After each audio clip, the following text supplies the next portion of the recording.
મિત્રો, તમે ઘણીવાર એવી વાતો સાંભળી હશે કે ટૂથપેસ્ટની નીચે જે અલગ અલગ રંગની પટ્ટી એટલે કે નિશાન લાગેલા હોય છે એ જોઈને જ ખરીદી કરવી. કાળા રંગની પટ્ટી હોય તો કેમિકલ, લાલ રંગની પટ્ટી હોય તો થોડું ઓછું કેમિકલ, લીલા રંગની પટ્ટી હોય તો એકદમ નેચરલ ને એવું બધું. પરંતુ આ બધી વાતો ખોટી છે, પાયા વિહોણી છે.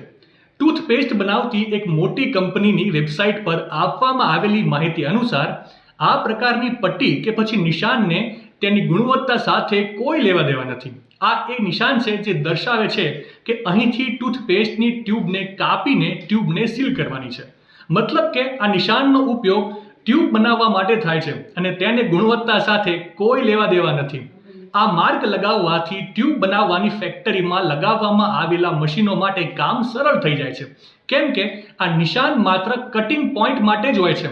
તેને રંગ સાથે કોઈ લેવા દેવા નથી. તે કોઈ પણ રંગનું હોઈ શકે છે.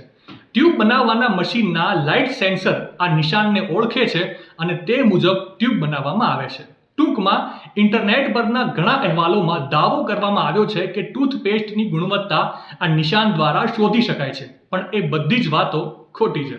માહિતી સારી લાગી હોય તો રીલને વધારે શેર કરજો અને આવી જ અવનવી માહિતી માટે સંદેશ ડિજિટલ સાથે જોડાયેલા રહેજો.